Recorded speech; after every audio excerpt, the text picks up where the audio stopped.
Señoras y señores, bienvenidos a este programa especial de Televisa, 1993, original y copia.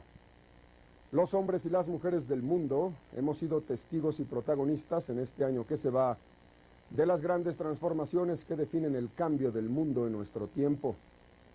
Nuevos arreglos, fórmulas originales que irrumpen en el escenario de nuestras vidas y nos permiten vislumbrar la posibilidad de un mundo mejor. Los pueblos de la América del Norte se dan la mano para alcanzar oportunidades cuyo único límite radica en nuestra propia imaginación. Árabes y judíos en el Medio Oriente se dan la mano con el propósito de anular odios y rivalidades seculares. Negros y blancos se dan la mano en el sur de África para vivir en paz y en igualdad. Protestantes y católicos se dan la mano en la isla de Irlanda para mitigar rencores que han derramado demasiada sangre de los inocentes. La buena voluntad es el signo original de este año que nos deja 1993, original y copia. Ayer se proclamó la teoría del fin de la historia, solo para encontrarnos con la explosión de la violencia nacionalista. Hoy se pregona un choque de civilizaciones para solo descubrir que los viejos enemigos quieren dejar de serlo. ¿Cuál será la teoría que nos explique el mañana? La verdad, yo creo, tiene poca importancia. Ninguna teoría, por mejor que ésta sea, tiene la capacidad de explicar el fenómeno central de la aventura humana, la sorpresa, el gesto inesperado, la acción heroica del hombre que de tanto en tanto nos ilumina y nos inventa de nuevo. 1993, original y copia.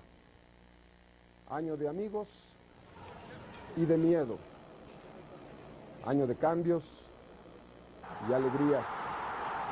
Año de niños y de ausencias.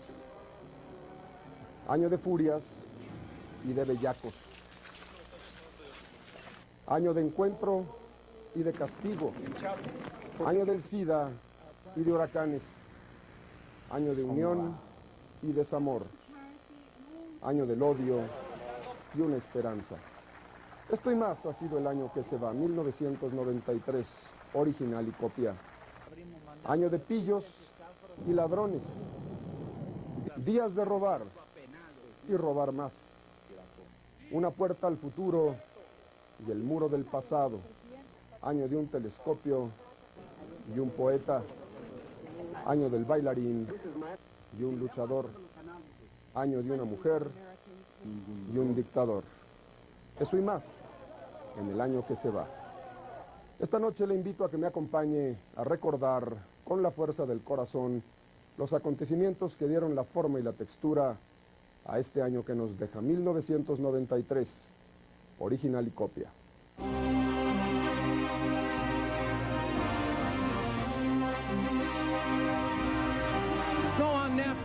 Un mayor comercio. Safety standards for workers in Mexico and México. El tratado es un reto porque será una mayor competencia. We voted for the future tonight. Y trabajamos para construir nuestro propio destino.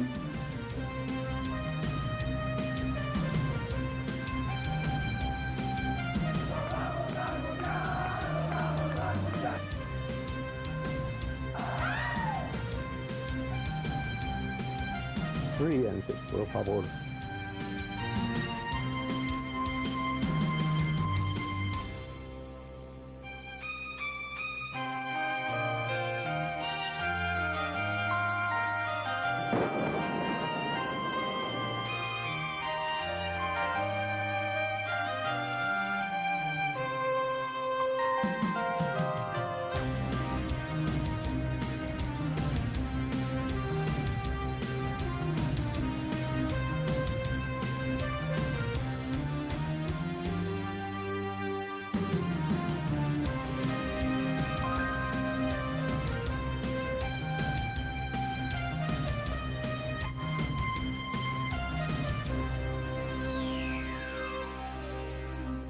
En el país hay orden y en los hogares esperanza.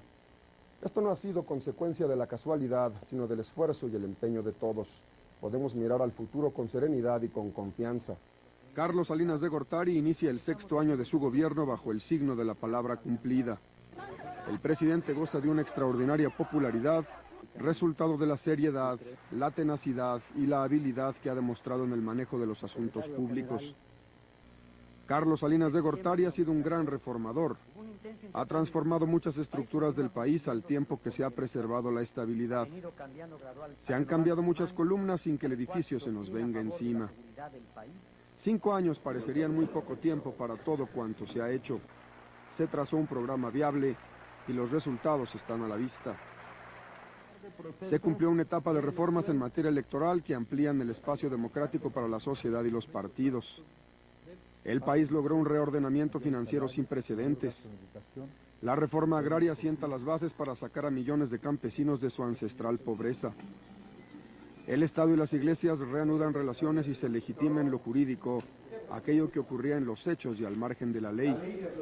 Se registra las asociaciones eclesiásticas y los clérigos obtienen diversos derechos. La privatización de empresas del gobierno ensancha el campo de acción al esfuerzo individual y privado. Con la venta de los canales de televisión del Estado y sus estudios de cine, culmina prácticamente la etapa de privatización. Hay nuevas reglas en el juego económico. La reforma de la educación lleva la responsabilidad de impartirla a los gobiernos de los estados que administran recursos y fórmulas pedagógicas con la participación de padres y maestros. La Comisión de los Derechos Humanos pone freno a abusos en áreas especialmente policíacas, antes poco controladas. El sistema del ahorro para el retiro crea un sistema para futuros jubilados. Se han abierto más de 12 millones de cuentas individuales para trabajadores. El programa de solidaridad, genuinamente popular, impide que el ajuste económico haga aún más pobres a los más necesitados. El Pronasol revirtió la tendencia recesiva en el gasto público en materia social. El Tratado de Libre Comercio entre México y los Estados Unidos y también Canadá será el mecanismo para insertar a México en la modernidad comercial del siglo XXI. El miércoles 17 de noviembre, en el Congreso de los Estados Unidos, un instante para la historia. Por 234 votos a favor frente a 200 votos en contra, se aprueba el TLC y se abre una puerta al futuro. Es algo original. Nunca antes economías tan dispares como la mexicana y las de sus vecinos al norte han emprendido un pacto de liberación comercial de negocios e inversiones. Pero más que esto, que de suyo es fundamental, en el debate en torno al tratado se examinó qué clase de relación desean entre sí las tres grandes naciones de Norteamérica. Entre la cooperación o el aislamiento, entre el miedo y la esperanza, diría el vicepresidente Al Gore, a Ross Perot, el multimillonario tejano que se erigió en principal opositor al TLC. Se avanzó por el camino del beneficio mutuo. El paso ha sido dado y la generación del cambio, como define a la suya el presidente Salinas, ha logrado la modificación de actitudes y percepciones entre vecinos. Es un asunto original. Nunca antes México ha tenido un instrumento semejante para su desarrollo, pero el hecho de que haya tratado no implica que México sea automáticamente y por ese solo hecho un país distinto. El presidente Clinton da la batalla por el Tratado de Libre Comercio echando mano de todos sus recursos políticos. Con claridad, Clinton establece la prioridad que su gobierno confiera a la relación con México. Días antes de tomar posesión como presidente, el señor Clinton se entrevista en Austin, en Texas, con el presidente Salinas. El clima político en los Estados Unidos hace imperativo que el texto del tratado, firmado por los presidentes Bush y Salinas y el primer ministro Mulroney, se adicione con acuerdos paralelos en materia de protección al medio ambiente en los tres países y esquemas que premien la productividad de los trabajadores con objeto de mitigar las grandes disparidades salariales entre las tres economías y facilitar la recolocación de obreros que se verán desplazados por importaciones o el traslado de compañías a otros puntos de la geografía norteamericana con objeto de aprovechar ventajas que se presenten. La vida del Tratado de Libre Comercio se inicia el primer día de 1994. En 15 años, todas las mercancías y muchos servicios se podrán mover libremente y sin impuestos dentro de América del Norte. Es un reto verdaderamente original para los mexicanos. ¿Cuáles serán sus impactos? Es difícil decir. Echando mano de teorías y de estudios, los expertos de todo signo oscilan entre la catástrofe y la bonanza.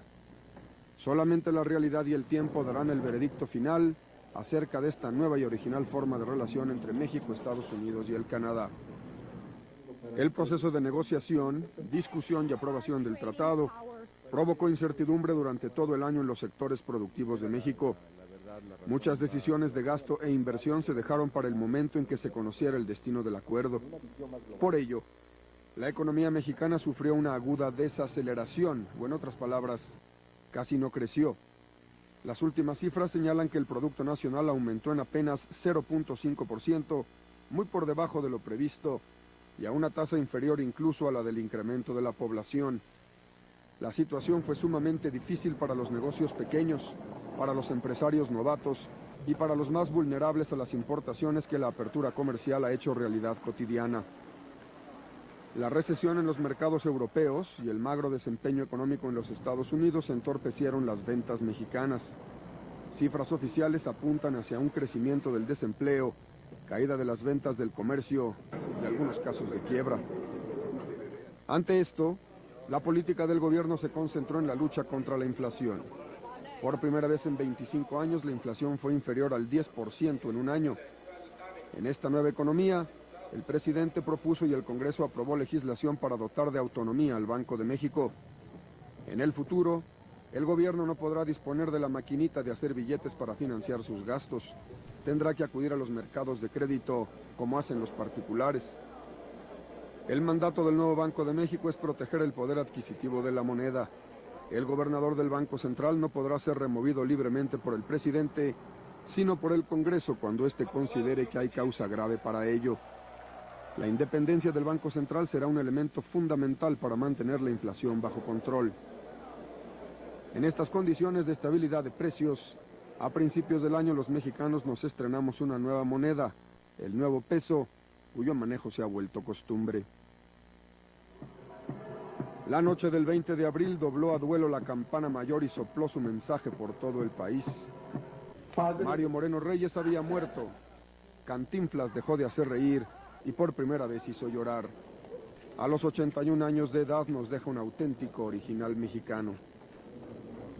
Entre finales de los años 20 y comienzos de los 30, Mario Moreno Reyes recorre las carpas de la capital mexicana poniendo en pie un personaje que se origina en la historieta dibujada de Chupamirto, se nutre del repertorio reiterado de chistes, retruécanos y albures, se foguea en las réplicas y contrarréplicas del público y, como ha escrito José de la Colina, va encontrándose a sí mismo en el mucho hablar y decir poco, que es como el diccionario define el verbo cantinflear.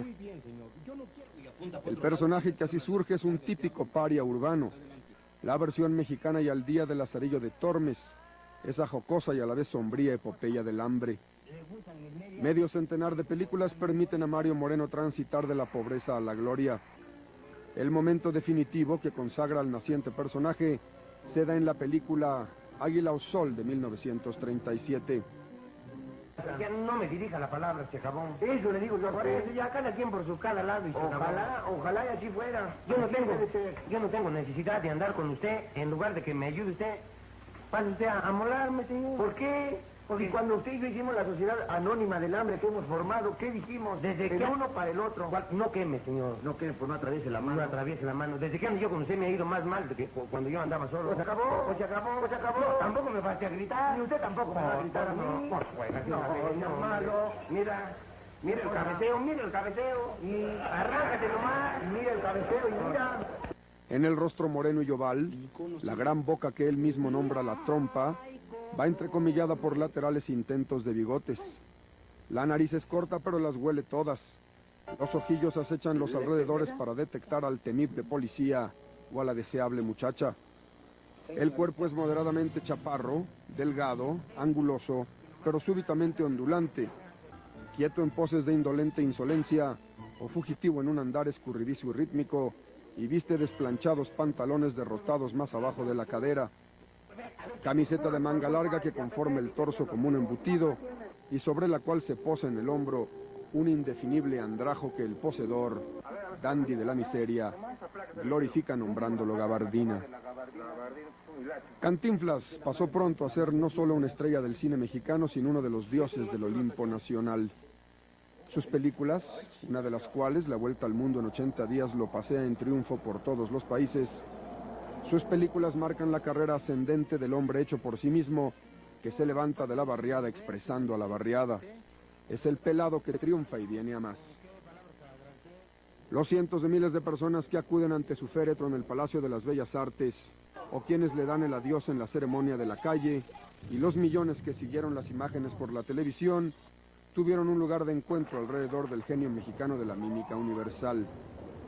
La identidad con el hombre del pueblo, con el desvalido que fue Cantinflas y el triunfador que fue Mario Moreno, con el peladito de barrio de quien Carlos Fuentes exalta el lenguaje que ridiculizó a políticos de aquel y de este tiempo.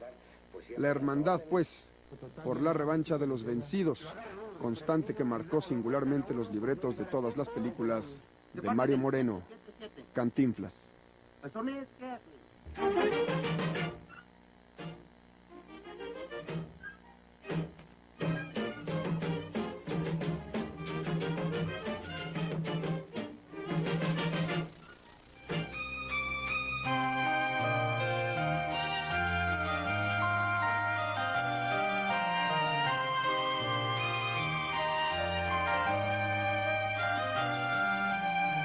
Especialmente desde las elecciones de 1988. Una prensa comprometida, un Congreso plural, grupos de ciudadanos atentos y valientes han formado un contrapeso real y efectivo de cara a los poderes del gobierno. Una sociedad que ya no se deja, que quiere opinar, participar e influir en los grandes asuntos del país, es una realidad. Si es el caso que aceptamos que los partidos políticos son expresión y reflejo de la sociedad, no sorprende entonces que en este año los principales partidos hayan experimentado transformaciones y ajustes profundos.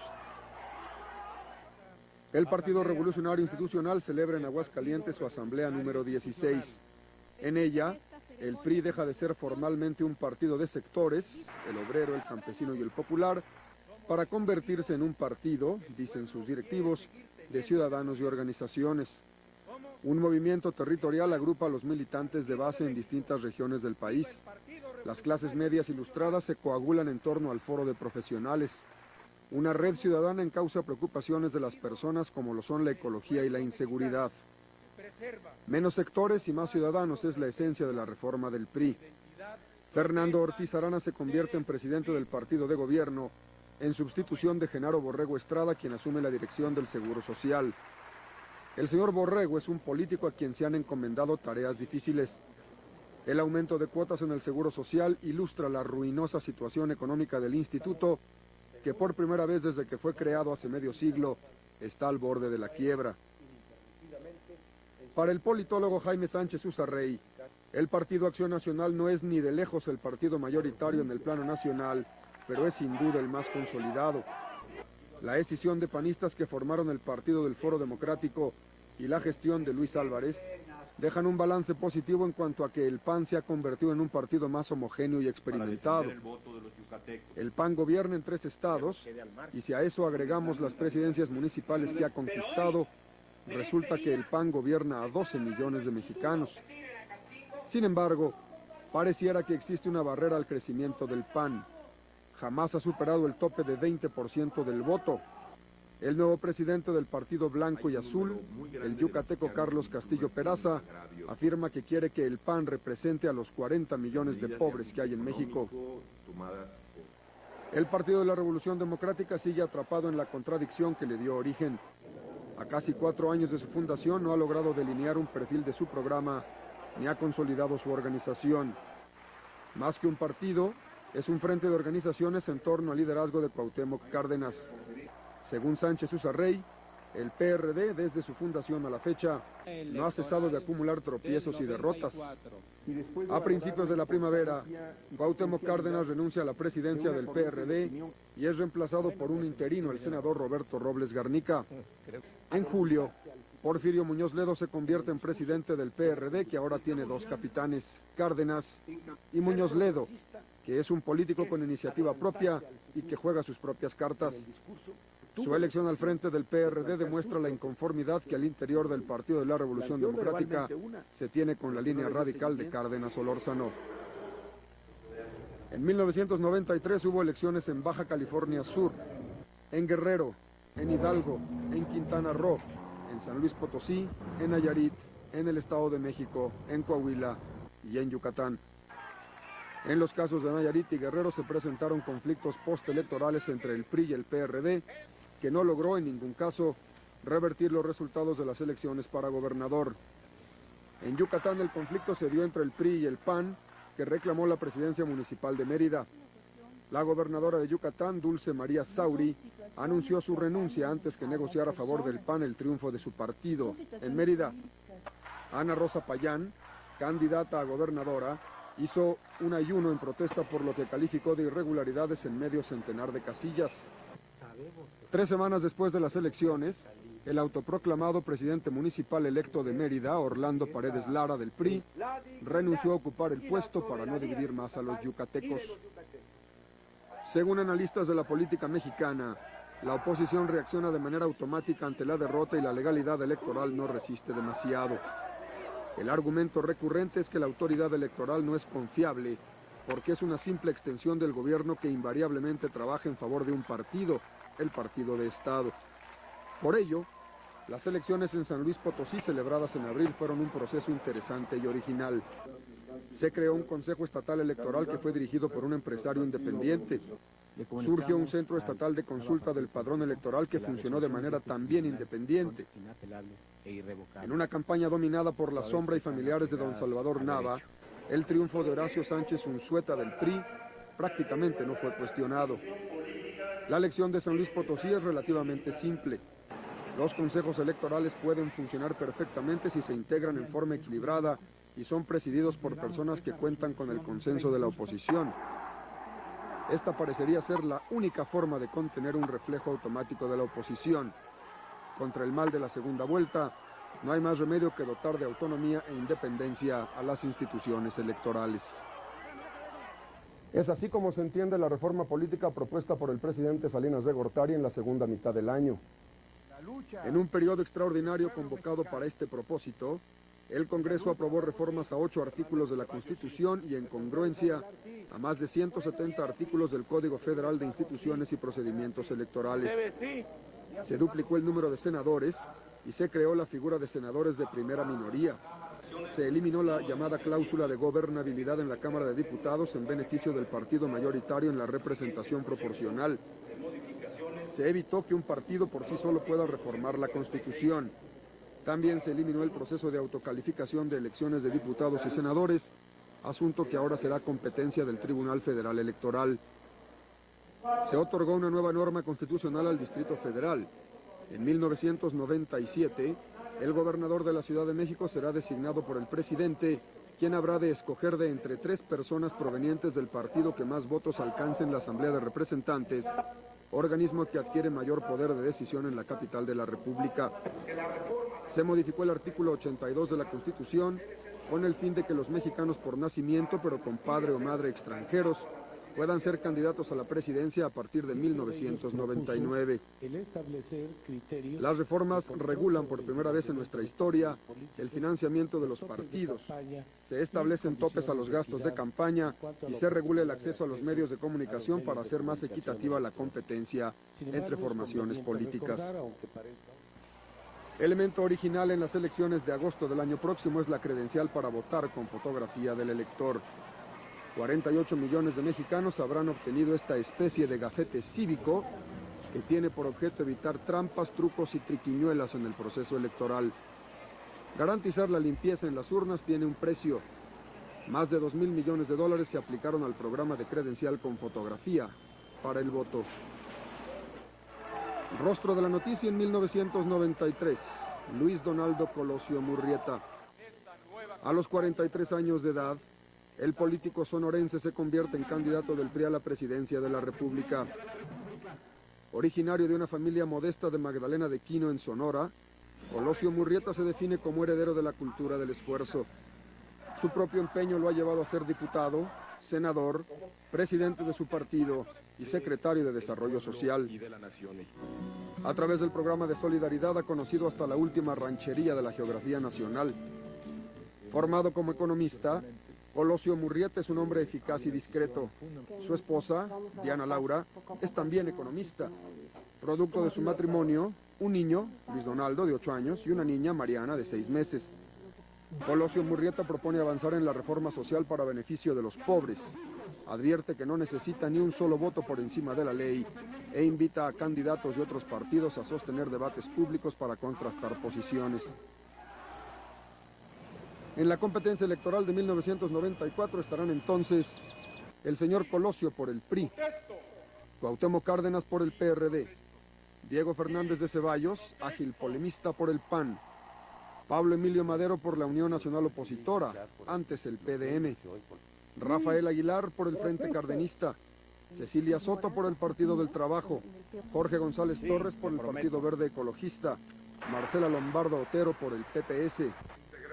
Una relación respetuosa entre las iglesias y el Estado mexicano fue el propósito de la reforma del artículo 130 de la Constitución. Ello se materializa en el registro de cerca de 900 asociaciones religiosas y la solicitud de registro de cerca de 1000 más. La diversidad espiritual de la sociedad plural es indudable. Todos los credos pueden introducirse, prosperar y desarrollarse.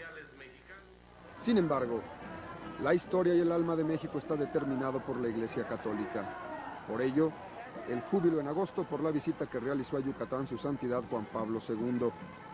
El Papa ha viajado a México en 3 ocasiones, pero en esta última lo hace no solo como guía espiritual, sino también como jefe del Estado Vaticano.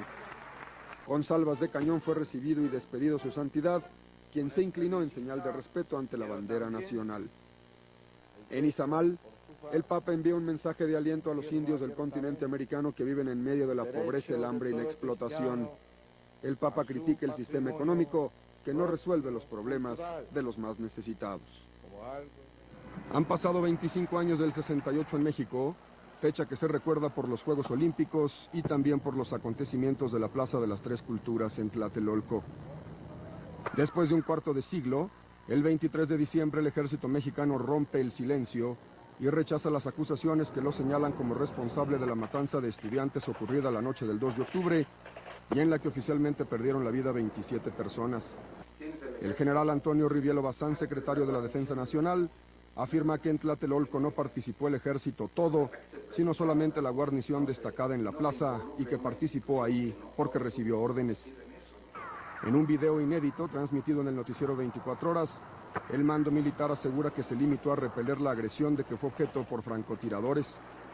La versión del mando castrense asegura que las tropas no dispararon sobre los asistentes al mitin.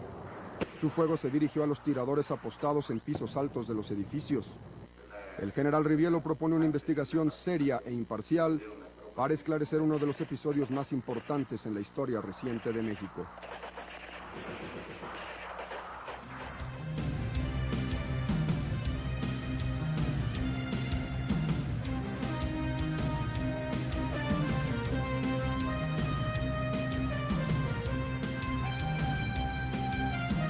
El Servicio de Narcotraficantes de Tijuana espera impaciente la llegada de un hombre al estacionamiento del aeropuerto de Guadalajara. Han sido contratados para asesinar a Joaquín Guzmán Loera, alias El Chapo, narcotraficante también de una banda rival de Sinaloa. Los sicarios van listos para una guerra. Anticipan la resistencia de los 8 a 10 guardaespaldas que habitualmente acompañan a Guzmán. Sus herramientas: automóviles blindados, bombas lacrimógenas, ametralladoras, chalecos antibala y granadas. Los asesinos esperan un automóvil Buick y otro Gran Marquis. Faltando 15 minutos para las 4 de la tarde se desata el tiroteo. En cosa de segundos se gastan más de 400 cartuchos. El pelotón descarga una lluvia de metralla sobre los 2 vehículos. En la confusión, Guzmán Loera se apodera de un taxi y salva el pellejo. 2 pasajeros en el automóvil blanco caen en el acto. Se ha producido una terrible equivocación. En el automóvil blanco, que los gatilleros confunden con la escolta del Chapo, viaja don Juan Jesús Posadas Ocampo, cardenal de Guadalajara, quien sucumbe a una ráfaga larga de cuerno de chivo. 14 impactos de bala se alojan en el pecho. Miembros del comando homicida corren al interior del aeropuerto. El jefe local de operaciones de Aeroméxico retrasa 20 minutos el despegue del vuelo a Tijuana para que a él suban 8 hombres jóvenes y agitados. 2 de ellos suben sin tarjeta de embarque. Portan maletines repletos de explosivos y pistolas. Nadie ve nada, nadie dice nada. Feliz viaje. En Tijuana bajan por la escalinata del pasillo telescópico y desaparecen. Uno de ellos es Javier Arellano, del Cartel de Tijuana. El asesinato del cardenal Posadas es la última muestra de que la violencia desafía los mecanismos sociales y políticos de combate a la impunidad. La lucha por el control del mercado y las rutas de la droga pone al país en la encrucijada de una guerra que a mediados del año parece perderse. El crimen levanta una ola de profundo dolor e indignación en todo el país. A la furia impotente se agrega el miedo de la sociedad que se siente a merced de las pandillas del narco. La misma noche del 24 de mayo, el presidente Salinas viaja a Jalisco. En la Catedral de Guadalajara realiza una guardia ante el féretro del cardenal. 2 días después, el gobierno ofrece una recompensa de 15 millones de pesos a quien informe sobre el Chapo. En los funerales del cardenal Posadas participan 500 sacerdotes, 74 obispos y 4 cardenales. Se desata una de las cacerías más grandes en la historia reciente de México. El Cartel de Tijuana recibe golpes a su personal y organización. Es especialmente notable el descubrimiento de un túnel de 350 metros de largo que cruza la frontera por debajo de la garita de Otay en Tijuana. El cocoducto es una buena pieza de ingeniería, iluminado, con aire lavado, por el que se supone han pasado innumerables cargamentos de droga a los Estados Unidos. El 7 de junio, el Procurador General de la República admite que el organismo que encabeza es una cloaca. Denuncia que hay traidores. Una orden de captura pesa sobre Guillermo González Calderoni, ex policía federal y ahora prófugo, acusado de acumular una fortuna de 70 millones de dólares. El contubernio entre narcos y policías constituye una doble afrenta a los ciudadanos, nos traiciona y nos humilla. Santiago Tapia Aceves, quien fue jefe de la Policía del Distrito Federal, y Fulvio Jiménez, primer comandante de la Judicial Federal en Tijuana, son acusados de haber puesto en libertad 2 años atrás al Chapo Guzmán, cuando este fue detenido por patrulleros de la delegación Venustiano Carranza en México. La mordida se entregó en bolsas de plástico y en riguroso billete verde. 16 días después del magnicidio, la policía demuestra que cuando quiere, puede. Guzmán Loera y 5 de su pandilla son capturados en la jungla guatemalteca y entregados a México. Guzmán es encarcelado en Almoloya de Juárez, en la cárcel de mayor seguridad jamás construida en México. La cacería de los narcos arroja buen resultado. 36 casas decomisadas, cientos de ametralladoras, 275 granadas, cientos de miles de cartuchos útiles. Una veintena de implicados son detenidos, entre ellos uno de los hermanos Arellano Félix del Cartel de Tijuana. Así se demuestra que cuando el combate al narcotráfico deja de ser mero asunto policiaco y alcanza la dimensión de imperativo político, el gobierno cuenta con los recursos para aplastar a forajidos deleznables que llevan vidas vulgares y asalto de mata. Para los enemigos de la sociedad, la ley. Cambios jurídicos reconocen por vez primera el delito de crimen organizado y amplían la detención preventiva de presuntos narcos. Va surgiendo de pronto el dibujo de la colusión entre narcos, sus abogados y miembros del Poder Judicial. Repetidamente, la Procuraduría General de la República hace público su enojo porque jueces y magistrados dejan en libertad, una y otra vez, a peces gordos y sus secuaces. Pablo Escobar Gaviria, el narcotraficante más buscado del mundo, tiene cita con la muerte en una azotea de un edificio en Colombia en la que se refugia de la persecución policíaca. Responsable del asesinato de centenares de personas, protagonista del envenenamiento colectivo más nefasto que conozca la humanidad, el rey de la cocaína goza lo mismo en alimentar a sus patos que en ordenar el asesinato de un rival cualquiera. El gobierno colombiano se cuelga las medallas por la muerte de Escobar, pero en buena medida el narco es eliminado por los Pepes, un grupo que busca crear una mejor y más grande organización mundial de la droga. La mafia es una de las pocas instituciones que funciona bien en la desaparecida Unión Soviética. A lo largo y ancho de la geografía rusa, bandas de criminales se dedican a la extorsión, la trata de blancas, el contrabando, el tráfico de petróleo y diamantes, el robo, la venta de protección y el secuestro. Moscú se ha vuelto en tierra de nadie, en ciudad sin ley. Para algunos, la dimensión de un líder la da el tamaño del desafío al que hace frente. En ese sentido, Boris Yeltsin es un hombre a la medida de su tiempo. Al cumplir 2 años como presidente de Rusia, este rotundo siberiano con cara de niño ha debido encarar la erosión del prestigio de su patria, el empobrecimiento progresivo de su pueblo, el desmoronamiento inevitable de sus autoridades, las conspiraciones de sus rivales en el amplio abanico de las ideologías que se quieren arrebatar una tajada de poder. 2 veces acuden los rusos a las urnas en el año que se va. Es algo original en un país que perdió no solo la costumbre del voto, sino incluso su memoria en la larga noche del comunismo. En el verano los rusos dan un voto de confianza a Yeltsin, que sufre el acoso de comunistas atrincherados en el Parlamento y parapetados tras el escudo de una falsa legalidad constitucional. Yeltsin ordena, el Congreso anula, medran los pescadores de Río Revuelto. Yeltsin advierte una y otra vez que no desea la solución extrema. Los comunistas forzan el juego y un domingo en otoño dan el zarpazo. Grupos de choque perfectamente armados alzan barricadas y asaltan el centro de Ostankino, esa versión local del corazón neurálgico de la política moderna, los estudios de la televisión. El intento de golpe es una sorpresa. Una feroz batalla devuelve al gobierno el control de los medios. Es la hora final. Los diputados hacen del edificio parlamentario su último reducto. El presidente ordena el asalto, en el que se emplea fuego de tanques y fusilería. Los traidores emergen con las manos en alto. Alexander Rustkoy, vicepresidente, y Ruslan Hasbulatov, jefe del parlamento, van a la cárcel. El esqueleto de la Casa Blanca arde por horas y así los rescoldos de la dictadura.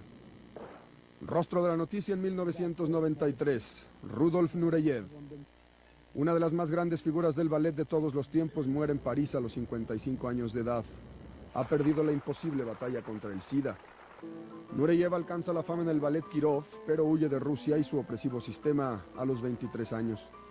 Ágil y esforzado, despliega la pirotecnia de su talento en coreografías con Margot Fonteyn, con quien forma la pareja de baile más importante del siglo XX.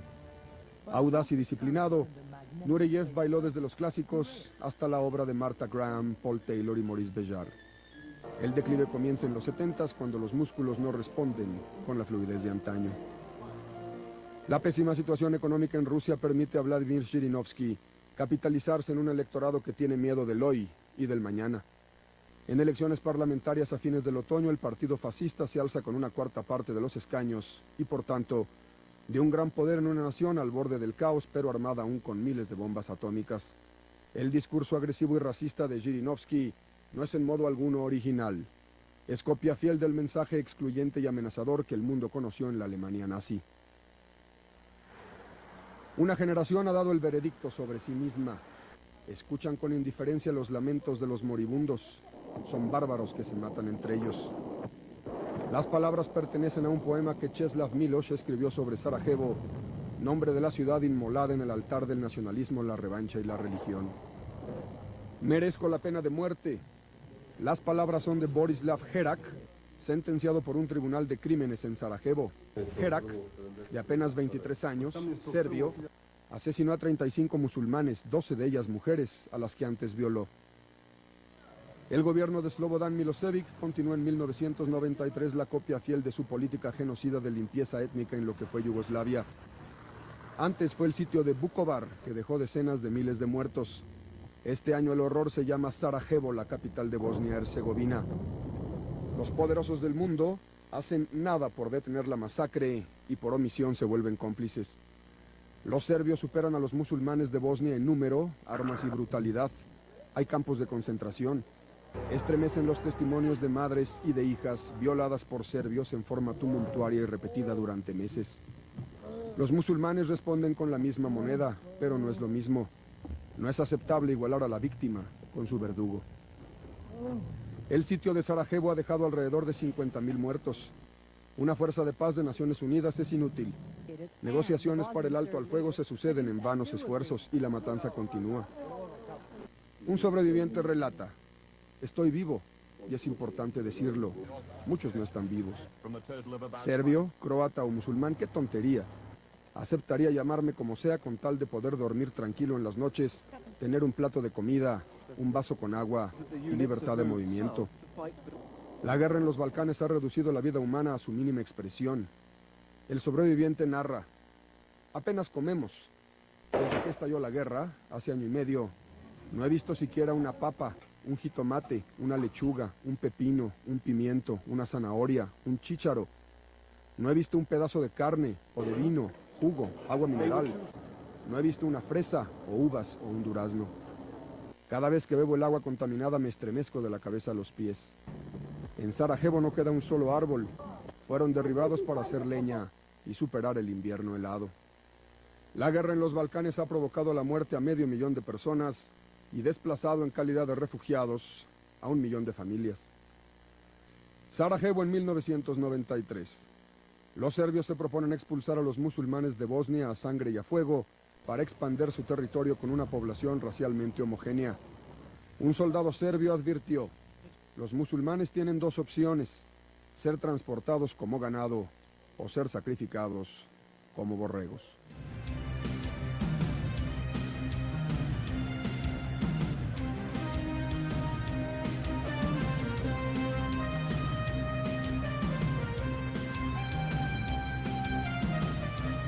Una ola de orgullo cubre al país entero por el desempeño de la Selección Nacional de Fútbol, que demuestra, cosa original, que es capaz de ganar.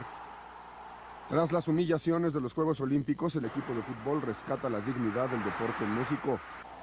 México saca boleto para la Copa del Mundo, tras derrotar a Honduras, El Salvador y Canadá. Decenas de miles de personas se congregan espontáneamente en la Columna de la Independencia, cuya plaza convierten en el escenario de sus emociones. La calentura futbolera apenas comienza. 6 semanas más tarde, la selección sorprende en la Copa América, torneo en el que participa por vez primera.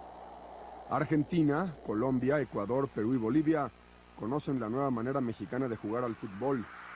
La conquista del segundo lugar es motivo de fiesta. La multitud aplaude el paso de la selección, que en autos descubiertos recorre el camino entre el aeropuerto y Los Pinos. Rostro de la noticia en 1993, Miguel Mejía Barón, director técnico de la selección nacional, dueño absoluto de sus emociones, hombre profesional, inteligente, seco, severo. Mejía Barón es por momentos incapaz de sujetar la expresión de una gran felicidad que con él comparten los mexicanos. Jorge Campos deslumbra con sus atuendos multicolores y se distingue como uno de los 3 mejores porteros del mundo. Sague se exhibe como el mejor delantero de este país. El colmillo y la experiencia de Hugo Sánchez le permiten levantar goles como el joven que alguna vez fue. En España, Hugo Sánchez se convierte en uno de los 3 más grandes goleadores en la historia del fútbol español. El acomodo de grupos y rivales en el sorteo final de la Copa del Mundo coloca a México frente a Italia, Irlanda y Noruega, contrincantes que se anticipan difíciles. Los escenarios podrían ser mejores, quizá más propicios para los nuestros, pero es el juego en la cancha lo único que cuenta. Otros atletas dan lustre al deporte nacional. Dionisio Cerón fue la figura del atletismo al ganar los maratones de Rotterdam, Ciudad de México y Tokio. Conquista medalla de oro en los Juegos Centroamericanos de Ponce, en Puerto Rico. Andrés Espinosa ganó el maratón de Nueva York y Carlos Mercenario se convierte en triple campeón en la Copa de Marcha celebrada en Monterrey. Rostro de la noticia en 1993, el de Octavio Paz. Premio Cervantes, Premio Nobel, a punto de cumplir los 80 años. El poeta mexicano recibe el Premio Príncipe de Asturias por su trabajo al frente de la revista Vuelta, cuya lectura es obligada para la inteligencia iberoamericana. Silvio Zavala recoge también un Premio Príncipe de Asturias en reconocimiento a su labor de historiador. En España, Octavio Paz presenta su último libro, La llama doble, Amor y Erotismo. Un libro que, dice Octavio Paz, tardó en escribir entre 2 meses y toda la vida. 8 semanas para escribir el texto, una vida de experiencia y reflexión. La llama doble es una combinación afortunada entre la erudición y la sensualidad. La revista Vuelta lleva a cabo su segundo encuentro con intelectuales de varios países. Se abordan los usos del pasado y los caminos para examinar la historia de México. Enrique Krause, subdirector de Vuelta, recibe en España el premio Comillas por su trabajo El siglo de caudillos, en el que estudia el siglo XIX mexicano. Una suerte de poesía interior anima el trabajo de Lola Álvarez Bravo, que descubre su vocación por la vía del matrimonio con el fotógrafo Manuel Álvarez Bravo. Lola aprende los secretos de la transformación alquímica de la luz y las sombras en imágenes de gran belleza. Feminista antes de que se inventara la palabra, Lola Álvarez Bravo muere a los 86 años de edad. Antonio Namnum. Antonio Badú fumó toda la vida y el cáncer de pulmón acaba con la suya cuando el actor está por cumplir los 80 años. Hombre bueno, Badú fue persona correcta y decente. Casó en una ocasión con Esther Fernández, de quien se divorció poco tiempo después. No tuvo hijos, pero fue como un padre para sus 13 sobrinos. Participó en las grandes películas del cine nacional. Impulsó a Pedro Infante. Fue muy amigo de Jorge Negrete. Poco antes de morir, escribe un libro de memorias, pero, siempre un caballero, se lleva a la tumba muchos secretos de los monstruos sagrados a quienes vio simplemente como eran, de carne y hueso. Pero si la cosa es calmada, decía Clavillazo, en los comienzos no lo fue tanto. Un resorte interior impulsa a Antonio Espino a abandonar un cómodo hogar pequeño burgués de Puebla para viajar a la capital y encontrar su lugar como actor y comediante. 10 años de penurias tienen como premio el primer papel en el cine. Antonio Espino muere a consecuencia de una embolia. Espino fue, en el tiempo, primero Chumiate, luego Clavillo y para siempre Clavillazo. Un cáncer en el estómago mata a Joaquín García Borolas cuando el cómico ha cumplido 71 años de edad. Hizo de todo en la carpa, en la radio, luego en televisión y cine. Se le recuerda en La criada bien criada. José René Ruiz Martínez fue bautizado como Tum Tum por Tintán. Germán Valdés protegió y estimuló la carrera cinematográfica de Tum Tum, gran bailarín con sentido del humor. Más de 50 películas hace Tum Tum con Tintán. Alberto Bricio tiene una cita con su destino en la Plaza de Toros de Guadalajara. Novillero con escasa experiencia, acepta lidiar un toro con edad que por alguna razón sobró de otra corrida. Hambriento de éxito, Bricio espera a la bestia a puerta gallola, el capote se enreda, el toro se avisa y no obedece al engaño. 5 cornadas destruyen el cuerpo del aspirante. En la enfermería de la plaza no se cuenta con los instrumentos para salvar la vida del joven novillero, quien muere más tarde en el hospital. En el fondo de cada uno de nosotros algo hay de prehistórico. Por ello, el Parque Jurásico pulsa una cuerda y estremece a millones de personas que convierten el espectáculo electrónico de los dinosaurios en la película más taquillera de todos los tiempos.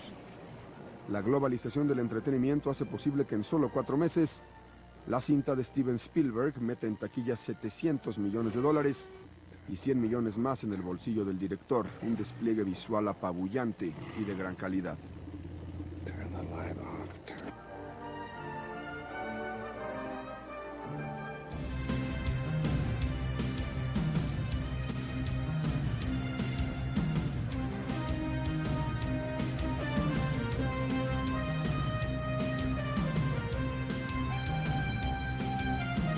Poderosa de la Tierra. El país más poderoso del planeta se estrena presidente en enero. William Jefferson Clinton llega a la Casa Blanca a los 46 años de edad. Es el presidente número 42 en los Estados Unidos y junto con Kennedy, el más joven en llegar a la oficina oval. Bill Clinton logra el triunfo con apenas 43% de los votos. Por primera vez en un cuarto de siglo, las elecciones incluyen a un candidato independiente, Ross Perot, que se alza con el sufragio de 20 millones de personas que se sienten traicionadas por los partidos tradicionales. Un gobierno mediocre, el de George Bush, marca el fin de 12 años de presencia republicana en la Casa Blanca. Bill Clinton es un hombre serio que se propone cambiar las cosas. El desorden económico es grande a consecuencia del déficit del gobierno. Enseguida de haber tomado posesión, Clinton se juega su futuro político en el esfuerzo de equilibrar las cuentas, menos gastos y más impuestos. Con algunos ajustes, el Congreso aprueba el plan que pone a los Estados Unidos en el camino de la recuperación productiva. Las tasas de interés llegan a su nivel más bajo en 20 años y asimismo la inflación. 40 millones de norteamericanos no pueden ir al hospital excepto cuando están al borde de la muerte. La reforma del sistema de salud es el otro punto clave del gobierno Clinton.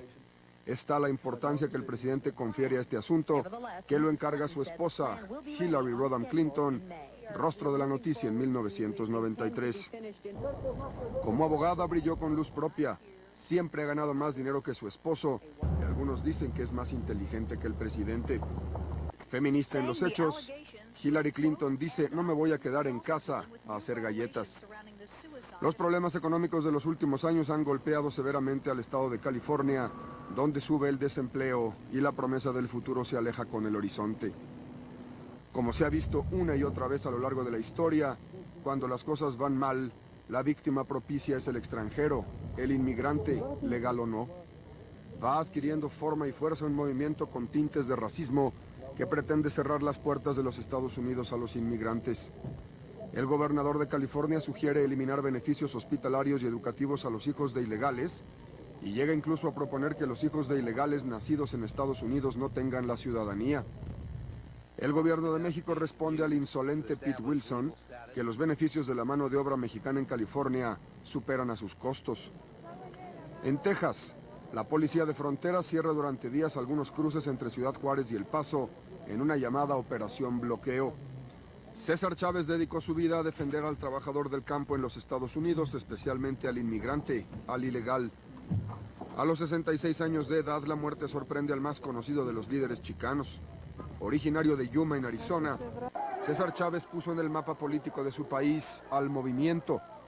Esa mezcla de actitudes de rebeldía, manifestaciones de impotencia y espectaculares huelgas de hambre. El momento estelar de César Chávez se da en 1968, cuando obliga a los agroindustriales de California a contratar jornaleros del sindicato que durante 15 años ha organizado Chávez en el área de Salsipuedes, allá por los rumbos de San José, California. El boicot al consumo de uvas llega a Boston, Nueva York, Detroit, San Luis y otras grandes ciudades. Cuenta con la simpatía de Robert Kennedy y convierte a César Chávez en una figura legendaria. Miles y miles de braceros de origen chino buscan trabajo en los Estados Unidos. Mano de obra barata que se contrata por cualquier cosa y que desde luego no disfruta del auge económico en China. 10% de crecimiento, 10% de inflación. A mediados del verano, la Guardia Costera de Estados Unidos descubre cargamentos de esta especie de nuevos esclavos en las costas del Pacífico y en los litorales de Nueva Inglaterra. Los chinos son la parte vulnerable en un jugoso negocio de contrabando de personas. Muchos barcos son detenidos en alta mar. Hombres y mujeres saltan al agua y nadan a tierra. Algunos se ahogan. 3 barcos con emigrantes chinos fondean frente a las costas de Ensenada, en México. El gobierno acepta una petición estadounidense de permitir su desembarco y posterior traslado a China. Las condiciones a bordo son espeluznantes. La travesía ha durado más de 3 meses. Se agota la comida. Una muchacha de 19 años dijo haber pagado $10,000 para viajar a Norteamérica. Ella narra: al subir me topé con 216 hombres y 21 mujeres, y de inmediato comencé a extrañar a mi mamá. Al principio todos estaban alegres, pero las cosas cambiaron. Cada 3 días se nos daba una botella de agua de beber pestilente, porque se guardaba en el cuarto de máquinas. 2 veces al día nos alimentaban con una lata de atún y de arroz que se cocinaba para varios días a causa de la poca agua disponible. Nadie se bañaba ni tampoco se lavaba la ropa.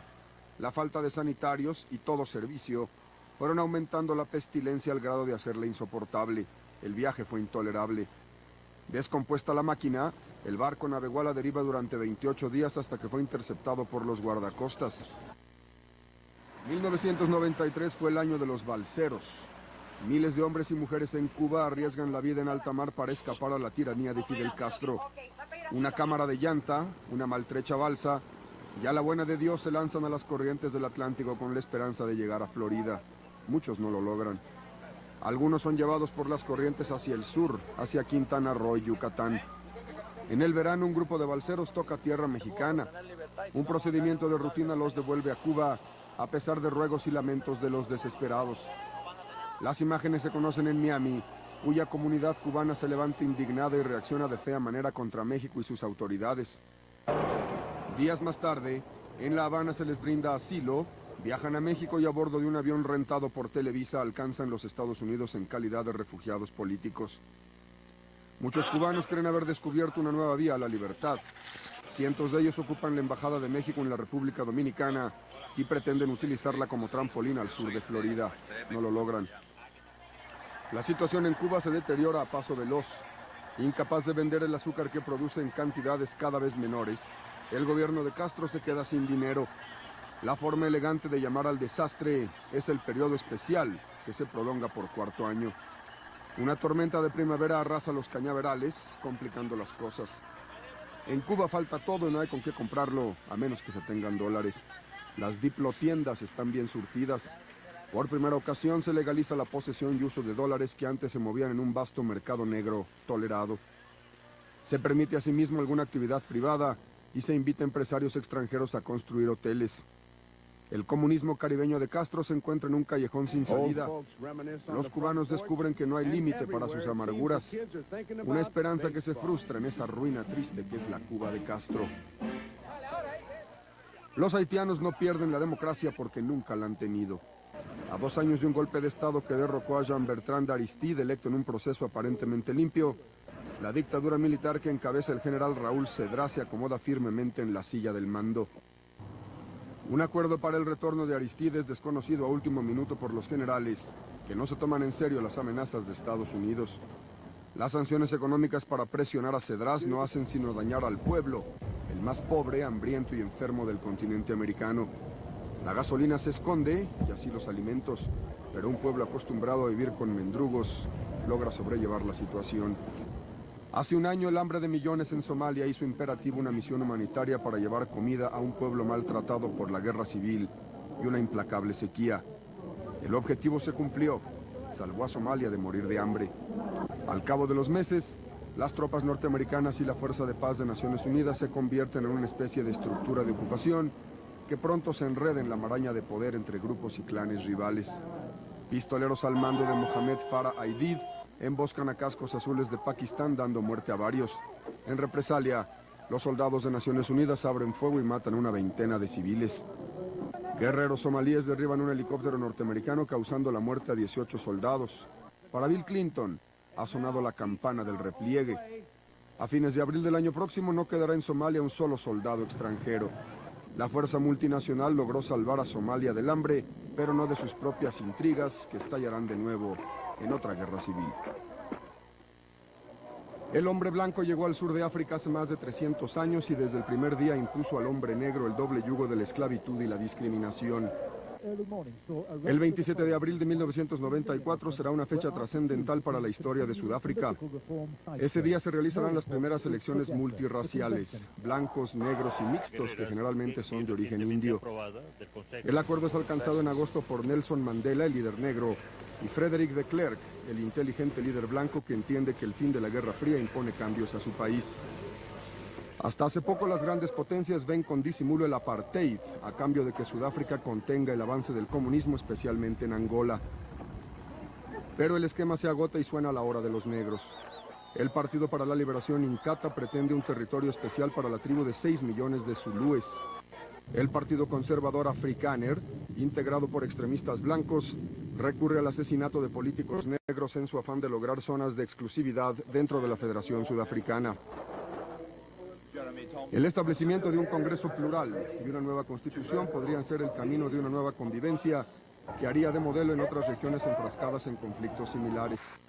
Tal es el espíritu que anima al Parlamento noruego, que en 1993 confiere el Premio Nobel de la Paz a de Klerk y a Mandela. Han transcurrido más de 100 años de odio, pugnas, terrorismo y la sangre derramada de palestinos y judíos en el Medio Oriente.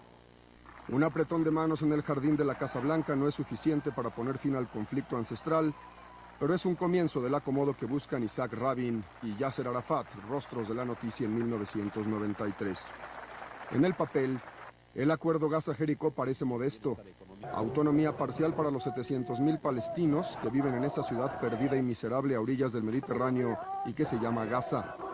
También se buscan limitadas fórmulas de autogobierno para 1 millón de palestinos en la margen occidental del río Jordán, con un plan piloto en la ciudad de Jericó.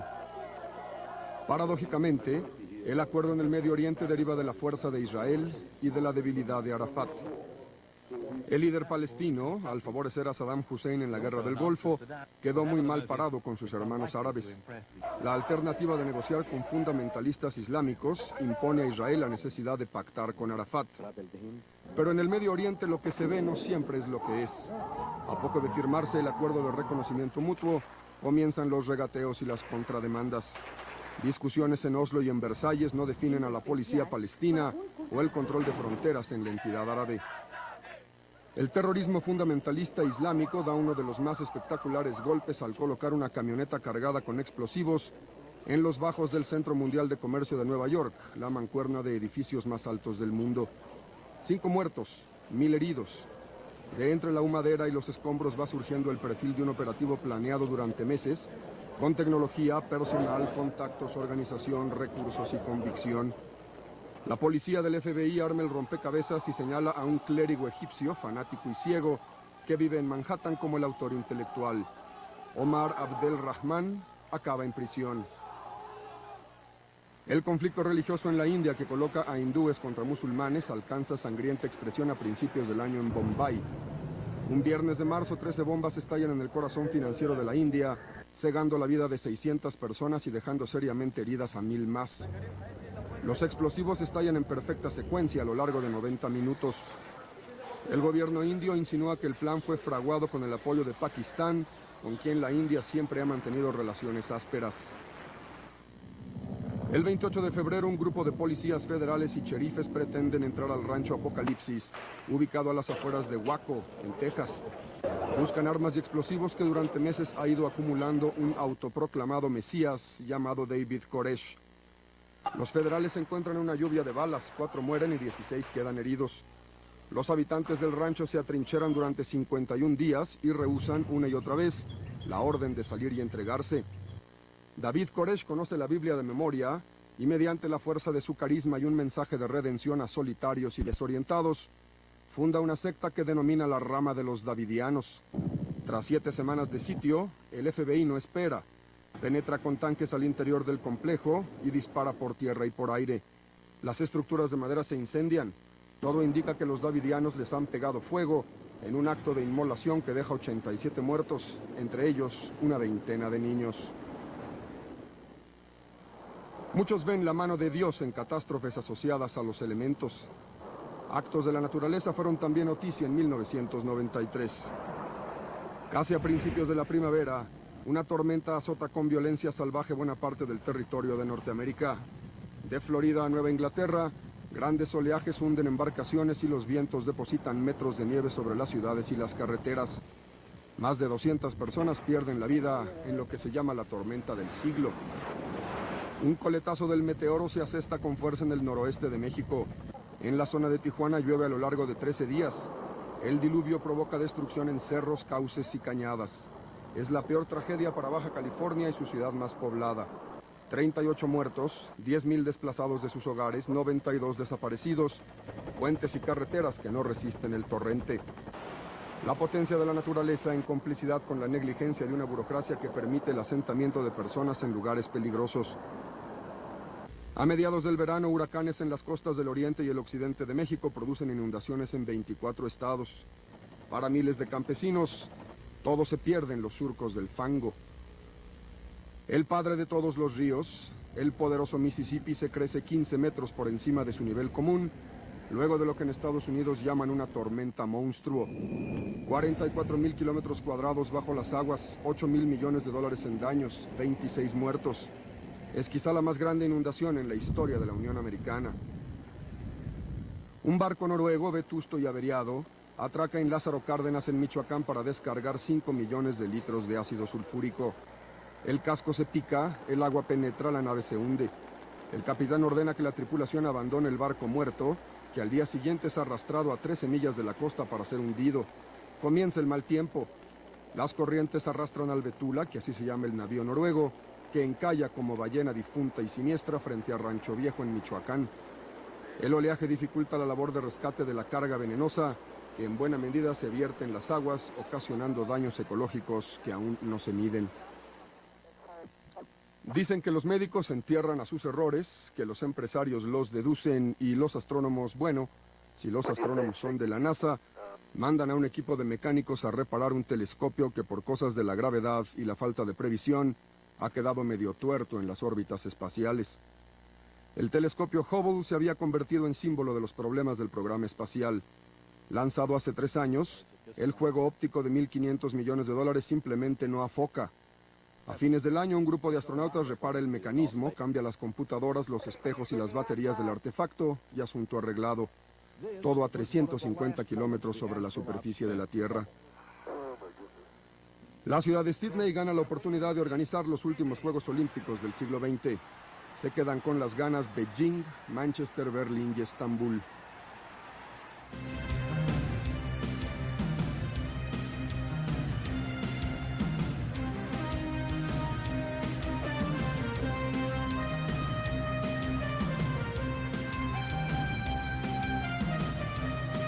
La sola mención de la palabra política evoca de inmediato la palabra corrupción, ya sea en español, en italiano, en japonés o en portugués.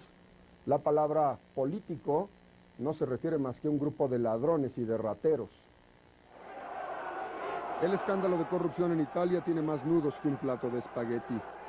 El problema es que los ricos y poderosos de Italia ven en las leyes meras sugerencias que pueden o no ser atendidas. La operación Manos Limpias es un tema verdaderamente original en la vida italiana. Pagos bajo cuerda a partidos políticos, mordidas, sobornos de empresarios a funcionarios, comisiones descaradas y el robo liso y llano. Todo ello ha salido a la superficie en una sociedad que de pronto se revela y deja de ser cómplice de esa especie de hampa que ha gobernado a Italia desde el fin de la Segunda Guerra Mundial.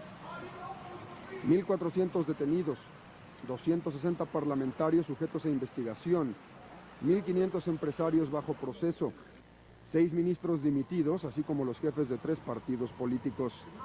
Como en una serie de cajas chinas, que de una salen 2, van apareciendo nombres y cómplices en un juego infinito para el que faltan celdas y barrotes. El presidente de la compañía petrolera italiana se suicida en prisión tras haber sido sobornado con $70 millones por el magnate Raúl Giardini, quien se vuela la tapa de los sesos antes de pisar la cárcel. Ninguna institución italiana está al margen de la escoba. Salvador Toto Riina, padrino supremo de los capos, rey y patrón absoluto de la Cosa Nostra, cae a mediados de enero en poder de la policía que lo busca durante 23 años.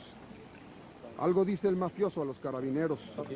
Semanas después, Giulio Andreotti, encarnación pura del poder en Italia, 7 veces primer ministro, se sabe investigado por su conexión con la mafia.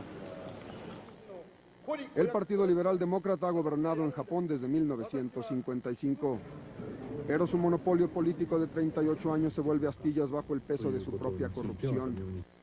Un arreglo tan cómodo como ilegal en materia de financiamiento político-empresarial destruye al gobierno de Kiichi Miyazawa, que aparece en televisión al borde de las lágrimas. Un espectáculo original para una nueva generación de japoneses que sabe que prestigio y decoro son esenciales en el liderazgo de la segunda economía del planeta. Morihiro Hosokawa encabeza el cambio y promete manos limpias. Hosokawa, aristócrata, sangre azul y descendiente de samuráis, enfrenta el reto de reanimar la economía japonesa estancada por segundo año y encara las demandas de jóvenes que exigen mejor vida a cambio del agobiante sistema laboral japonés. El país encuentra un respiro a sus problemas con la boda del príncipe heredero Naruhito y la plebeya Masako Owada. Él, 32 años, ella 29. Él, egresado de Oxford, ella de Harvard. Ambos forman, a ojos del público, una buena pareja, con cortejo de 6 años. Ella al principio se resistió, él insistió. Final feliz. Un vulgar asunto de peculado pone fin a la carrera política de Carlos Andrés Pérez, 2 veces presidente de Venezuela. Una maniobra con divisas produce una ganancia que el señor Pérez acomoda en sus bolsillos. $15 millones, centavos más, centavos menos. Una denuncia periodística, una investigación en el Congreso, todo está perdido para Carlos Andrés Pérez, que se dice víctima de venganzas de la política. Carlos Andrés ha resistido 2 intentos de golpe de Estado, disturbios y centenares de muertos. Ha resistido hasta el desplome de los precios del crudo, pero no ha resistido a su propia codicia. El pueblo festeja la caída del hombre que una vez malogró el auge petrolero de Venezuela y otra vez traicionó la esperanza. En elecciones en noviembre, Rafael Caldera, veterano político, expresidente también y septuagenario, alcanza la presidencia de una nación, Venezuela, perdida en el laberinto de la polarización social y la agitación militar. Jorge Serrano Elías, presidente de Guatemala, se embarca solo en la aventura de un autogolpe de Estado. La noche del 24 de mayo reúne a militares a quienes entrega un decreto por medio del cual deposita la presidencia en manos del ejército. Serrano se dice víctima de chantaje de los presidentes del Congreso y la Suprema Corte. Pretextos y argumentos no le faltan. Habla de presiones de narcos que conspiran para matarlo. Esgrime como factor suficiente la ola de violencia estudiantil que reclama su ineptitud económica. Por tales razones, Serrano Elías da a conocer a sus gobernados que las garantías individuales le son suspendidas, que no tienen libertad de pensamiento, ni derecho de reunión, manifestación, huelga, resistencia o asilo. Lo que no calcula Serrano es que su autoritarismo unifica a las más diversas posiciones políticas en su contra. Empresarios, partidos, el gobierno de Estados Unidos, oficiales del ejército y el pueblo rechazan el serranazo. Se embarcó solo, y solo se fue a Panamá, que le brinda asilo. Ramiro de León Carpio, presidente de la Comisión de Derechos Humanos, asume el gobierno en Guatemala y se empeña sin éxito en llevar a tribunales a un frustrado aprendiz de tirano. El carnaval de la corrupción es una vergüenza para el pueblo brasileño. Fernando Collor de Mello, quien abandona la presidencia en medio de gritos de "fuera ladrón", queda inhabilitado hasta el año 2001 de participar en política. Su brazo derecho, Paulo César Farías, el hombre que montó el lucrativo mecanismo de extorsiones desde Brasilia, conoce los sinsabores de la cárcel. Pero el Congreso, que con dedo flamígero denunció a Collor, cruza el pantano con el plumaje descompuesto. Figuras clave del gasto público adquieren de pronto riqueza extravagante. ¿Cómo lavar el dinero de la corrupción? Con una fórmula verdaderamente original, sobornando a los directivos de la lotería que les venden los billetes premiados. Así, un congresista se gana el gordo más de 250 veces. El nuevo presidente es Itamar Franco, austero y modesto y con muchas razones para hacerlo, según sus críticos. La economía brasileña oscila entre el paro y el arranque. La inflación rebasa el 40% cada mes, la privatización a paso de tortuga. El hambre es el signo de la vida diaria de la inmensa mayoría de la población. El narco recluta a miles de jóvenes sin empleo o esperanza. La violencia en las calles es imparable y en ocasiones se desborda a las playas de Ipanema en Río de Janeiro. Símbolo del Brasil de hoy, los meninos da rua, los niños de la calle. 32 millones de niños brasileños pertenecen a familias cuyo ingreso diario es $1. La miseria orilla a los niños a la delincuencia, venden droga, mendigan o roban para comer. Muchos comerciantes los ven como una plaga y como plaga hay que exterminarlos. En julio, policías al servicio de tenderos abren fuego sobre medio centenar de niños que duermen en la banqueta. 3 de ellos, de 11, 14 y 17 años, mueren en el acto, 2 más en el hospital. Los cadáveres de otros 3 aparecen tirados a 2 kilómetros del lugar. Al estremecimiento siguen las encuestas. 30 de cada 100 brasileños opinan que los niños recibieron su merecido. Símbolo de una sociedad endurecida por el desgaste económico, social y moral que aqueja al gigante sudamericano. Rostro de la noticia en 1993. Brandy. A los 79 años de edad, un cáncer en el esófago acaba con la vida del conde de Barcelona, el rey que no pudo reinar. Heredero legítimo de la corona española por voluntad de su padre Alfonso XIII, quien abdica en su favor en 1941, Juan de Borbón asume la jefatura de la Casa Real Española y como tal fue rey de España. Rey de derecho pero no de hecho, porque nunca asumió la jefatura del gobierno. El dictador Francisco Franco se interpuso en su camino al trono. De haber reinado efectivamente le habría correspondido el nombre de Juan III. En 1977 renunció a sus derechos al trono en favor de su hijo Juan Carlos I. Pasó más de la mitad de su vida en el exilio y cuando regresó a España en 1982 lo hizo como súbdito de su hijo. Don Juan hizo un gran servicio a los españoles, aseguró la continuidad de la dinastía borbónica. Solamente a su muerte recibió honores de jefe de Estado. Fue sepultado como rey en el Real Pudridero del Monasterio del Escorial. Hermoso gesto del hijo que devuelve a su padre el lugar que le corresponde en la historia de España. Los pesimistas con sentido del humor dicen que la crisis económica española tiene 3 salidas: por tierra, por mar o por aire. El llamado Año de los Prodigios en España, las Olimpiadas de Barcelona y la fiesta de cumpleaños de Colón dejaron al gobierno casi sin un duro y 3 millones de desempleados. 1 de cada 5 españoles que busca trabajo no lo encuentra. Hasta hacía poco tiempo era impensable que alguien osara enfrentarse en un mano a mano con el carismático Felipe González, presidente de España. Pero la crisis permite a José María Aznar dar un estirón en el Partido Popular, que estuvo a un paso de ganar las elecciones parlamentarias del verano. Felipe González ha gobernado una década. La corrupción comprobada y presunta de algunos colaboradores le ha creado desprestigio en lo personal y desilusión general respecto al socialismo en España.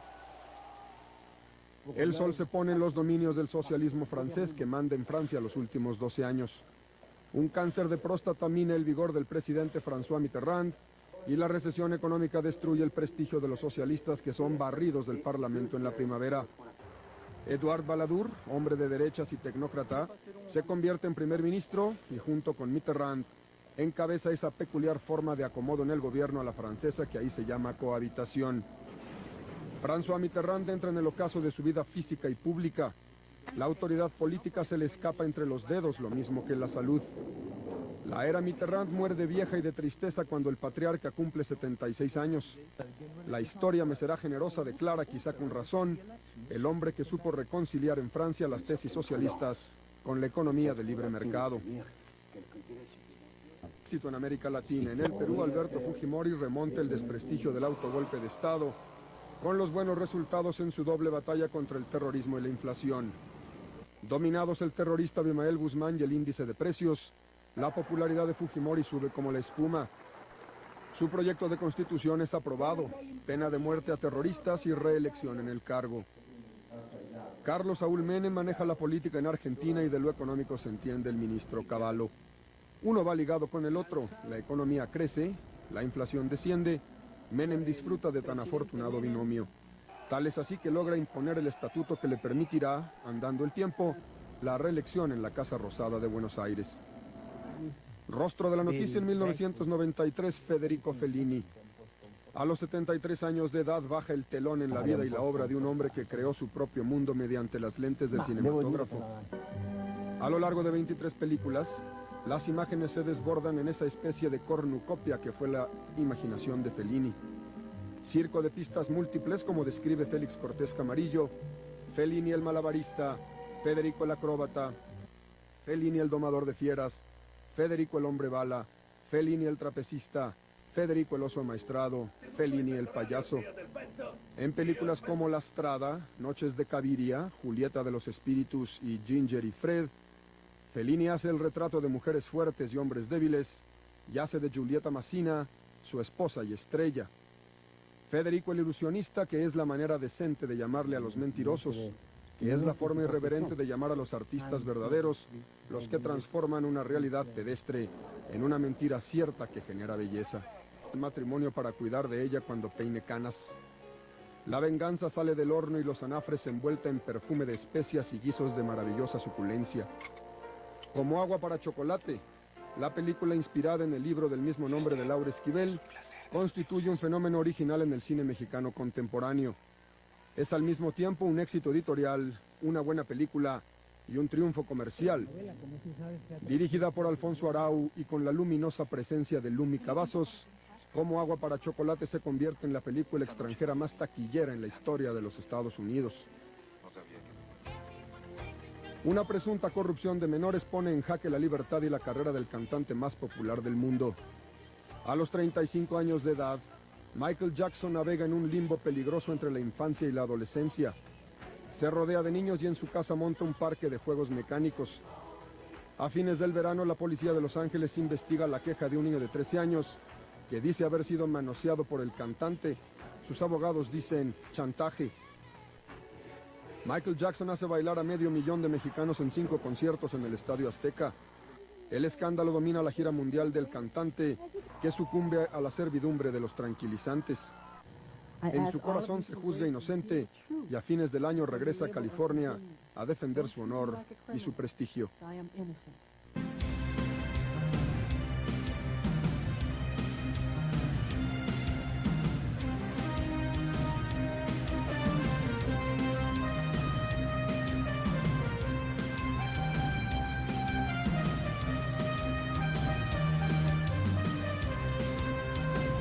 Sabio griego Heráclito ya decía que la vida, siendo como un río, al hombre le era imposible bañarse 2 veces en las mismas aguas del mismo río. La vida que fluye en constante movimiento, en permanente cambio. Pero yo creo que se puede discrepar del gran Heráclito. Gracias a la visión retrospectiva, de mirar hacia atrás, gracias a eso que llamamos historia, podemos ver que el hombre se baña una y otra vez en las aguas de su propio egoísmo, en las aguas del rencor y del resentimiento. El hombre se sumerge en las aguas de la codicia, de los celos, en las aguas turbias de la maldad y de la indiferencia. Pero si alguna lección hemos aprendido en este año que se va, es que el hombre es capaz de navegar en las aguas de la tolerancia, de la fe y de la buena voluntad. Esta noche yo le deseo que las aguas que bañen sus playas sean aquellas de la salud, de la vida en familia, de la realización de sus aspiraciones. No hay meta que no se pueda alcanzar si en ella se aplican el trabajo, el tesón y la esperanza. Feliz 1994 y muy buenas noches. Brandy Stone.